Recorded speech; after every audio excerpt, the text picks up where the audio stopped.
Hi, I'm Marissa from LittleHouseLiving.com. Today I wanted to share with you some of our best tips for traveling. Our family loves to travel.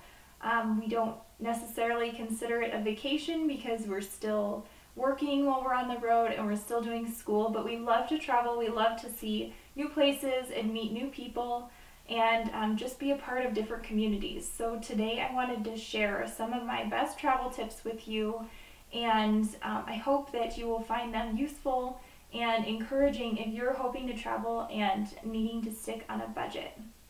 So my first tip is probably our biggest tip, and the other tips are doable without this tip, but this is probably the thing that has saved us the most money with traveling, and that is that we got a camper. We've always been camper people, and so having a camper is just part of our life, but we purchased our most recent camper with cash.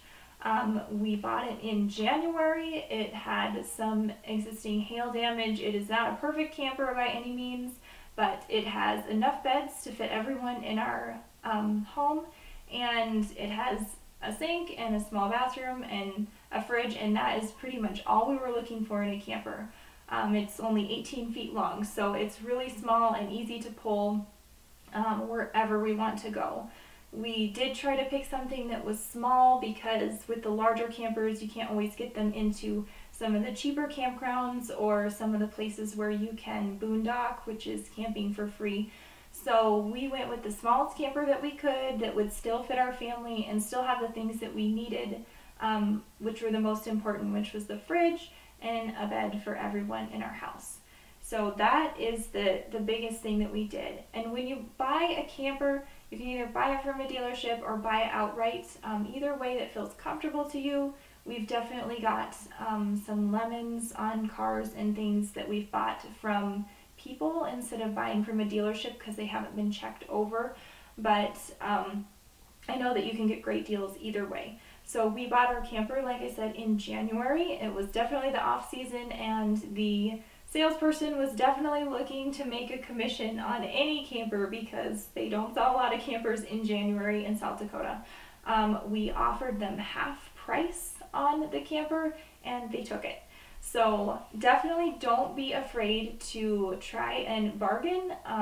Most places have some kind of wiggle room with a camper. We offered the price that we thought was fair for the camper based on what we had seen and based on how much cash we had, and they took it. So it's worth asking, and if it doesn't work out, try a different camper in a different place. So that's our biggest tip. We always travel with our camper. Occasionally we will travel and stay in a hotel or an Airbnb, but most of the time we stick with our camper. My next tip is that we don't eat out when we travel, as in never ever. The closest we come to eating out is occasionally my husband will go and get a coffee. He likes to try local coffees from wherever we travel to, but otherwise we never eat out. We pack all of our food. We shop at the grocery store, and that goes into my next tip, which is tip number 3. We buy fresh and local and from grocery stores when we travel.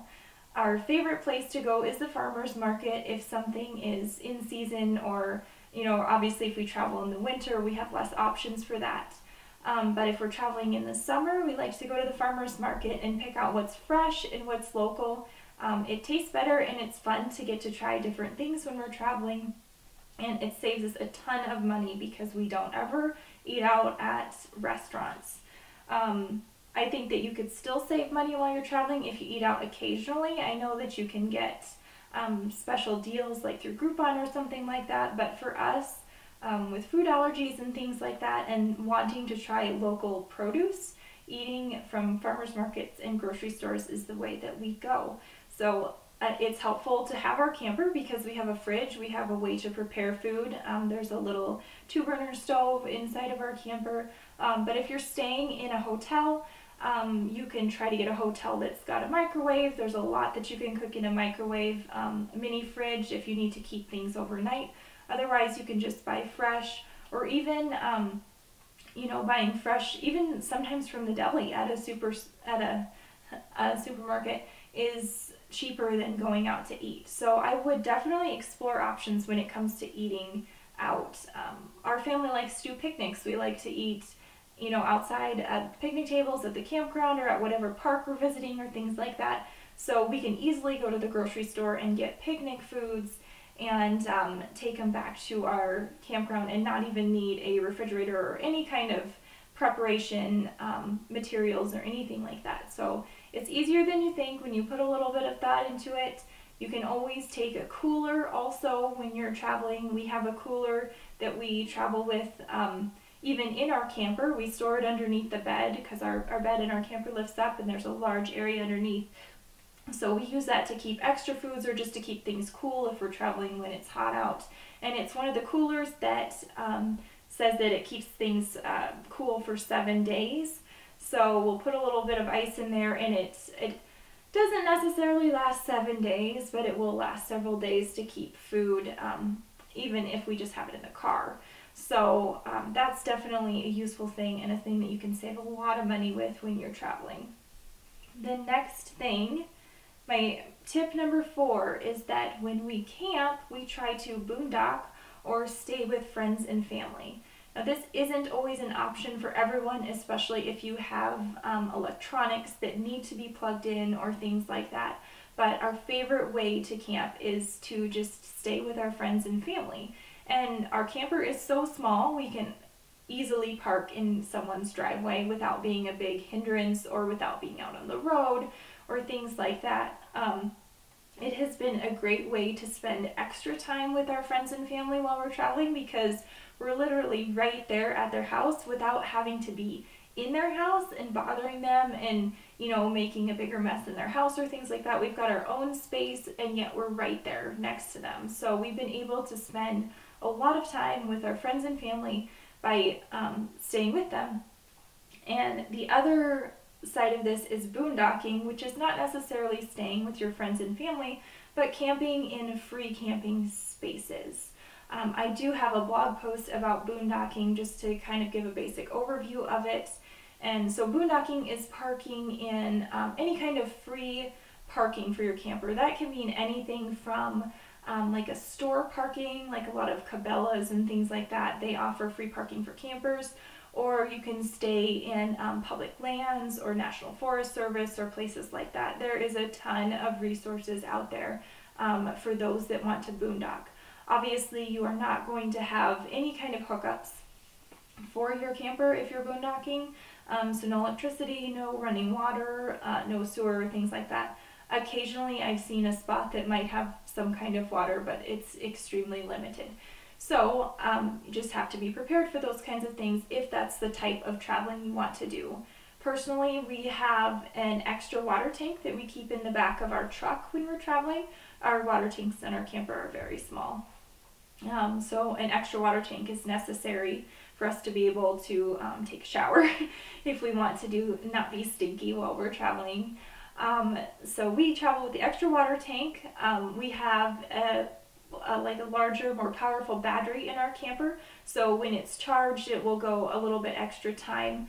We don't worry about running things like the microwave or the air conditioner or anything like that when we're traveling this way, but if we did, we also have a small generator that we can take along, and hopefully someday in the future we can install a solar panel on the top of our camper so we can really just go out and the solar panel can recharge the battery. So my tip on boondocking obviously does not apply if you do not have a camper, but it is still very possible to stay with friends and family or come up with some alternative solutions for where you're staying when you're traveling that might be a little cheaper. We've recently started using some Airbnbs when we've had to travel in the winter and cannot take our camper, so that can be a good option. There's definitely things that you can look into if you can't use the boondocking tip. So tip number 5 is that when we travel, we visit free or very cheap attractions. So the easiest way to find these places, and there's definitely these places wherever you go, is before you go on your trip, is to type into Google free things to do in whatever town that you're going to go visit, or whatever state if you're traveling throughout a whole state or places like that. That you would be surprised at how many things come up when you just type that simple search into Google. That is generally what I do before we go on a trip, and then I just kind of make a list of places that I think might be interesting to us. We don't always get to all of them, but it's fun to look at them. So there's also places that will sell discounted tickets if you are into some more of the bigger attractions. We bought a lot of discounted tickets from Groupon. I recently purchased some Groupon tickets for a local attraction that is a little bit touristy and kind of expensive. Not something that we would normally do if we had to pay full price, but the tickets were half price on Groupon and they included an extra bonus. So it was something that our family got to do. It was fun. It ended up being really educational. So definitely search there or other discounted websites. Sometimes larger cities have their own local discounted coupon websites. Another thing to look into is reciprocal passes. So several museums have these type of passes, and if you maybe go to one of your local museums and ask if they have any reciprocal passes, it means that when you purchase a ticket to that museum, you can also purchase this reciprocal pass that is good for either free tickets or discounted tickets at other museums around the country. And it's not just museums. I've also seen the reciprocal passes for aquariums and other places like that. So it's definitely something to check into if you travel a lot. So the next tip that I have is that we steer clear of tourist traps when we're traveling. So these are going to be the big name attractions or, you know, big draws to the area or things like that. It's not something that we like to do. They usually have large crowds, which our family does not do well with, and they're usually very, very expensive. So we try to steer clear of the tourist trap type of areas and focus on places that are calmer, have less traffic, and are generally cheaper or free. So my next tip is not something we do when we're traveling, but something that we do before we're traveling, which is that when we're at home, we don't buy things that we don't need. Now this is just a general, like a basic rule that you should follow anyway, but traveling is something that is important to us. We like to go visit friends and family, and we like to just visit new places. So it's a priority in our lives, and that means things like buying extra toys or extra home decor or things like that is not something that we're going to do because we want to save that money for gas or things like that when we actually are traveling. So we try to not buy anything that is extra or unnecessary. And like I said, this is just kind of a good general rule to follow anyway when you're trying to save money. But traveling is a priority for us. If you'd like to make it a priority for your family, this is definitely something that has saved us a huge amount of money that we can then put towards experiences or things that we actually want to do. So my next tip number 8, is not something that is available to everyone, but it is something that is available and it is something that we do that makes our ability to travel possible, and that is that my job is location independent. That means I do not need to be at a certain place or during a certain time to be able to do my job. Since I'm a writer and things go over the internet, I can easily send newspaper articles or work on book proposals or things like that all through my computer as long as I have internet wherever we're traveling. And we have figured out how to have a mobile internet setup as long as there's some kind of cell service. So working independently wherever we're traveling is something that's possible for us. So that's kind of why I hesitate to always call it a vacation when we're traveling, because to me a vacation is taking time off of work, and I don't do that when we're traveling. I pretty much work every day still on the blog and on different writing things. There is quite a few jobs available that can be location independent. Many of them are not going to be full-time, but if you still want to make some kind of money while you're traveling, it's something to look into. So, for example, my husband does some graphic design. That is something that he can do from anywhere as well, as long as we have some kind of internet connection. So, something to look into if you want to travel a lot, but maybe not something necessary if you aren't going to travel that often. and bringing in the income, you know, all the time isn't going to be as big of a deal for you. My ninth tip is something that is maybe kind of obvious, but we don't buy souvenirs where we travel to. I do not need a mug or a t-shirt or a sticker or something that has the name of the town or, you know, a place that we went to visit. I just don't need that for my memories. I would rather capture my memories in a picture or in a different form that I will actually, you know, cherish later, and something that doesn't cost me any money. On occasion, we will have the kids like to pick up something like a pretty seashell or a special rock or something like that, and they each have a little, they call it their treasure box, and that we keep at home. And so when they bring their special treasure home, they can put it inside their treasure box, and that serves as their memory or their souvenir from where we went to visit, if that kind of thing is possible where we went when we went to visit it. So that's something we do. The other thing that we do is actually this map that you can see right here behind me. So we purchased this a couple of years ago, and this is not all the places that we've traveled to, but it is all the places that we've traveled to as a family of 5.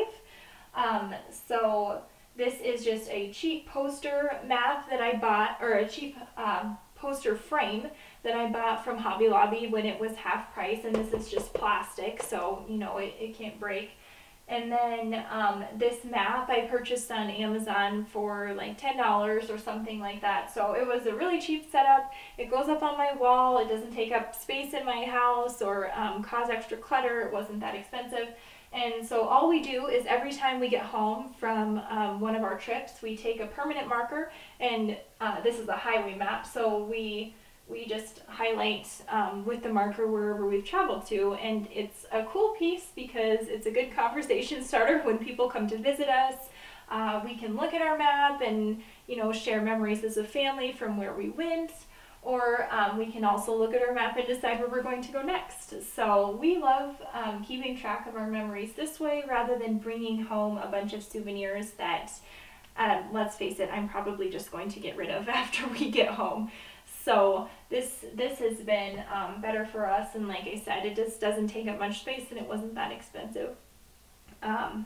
So my last tip, and you've probably already gathered this from watching this video, but is that when we travel, we enjoy the outdoors.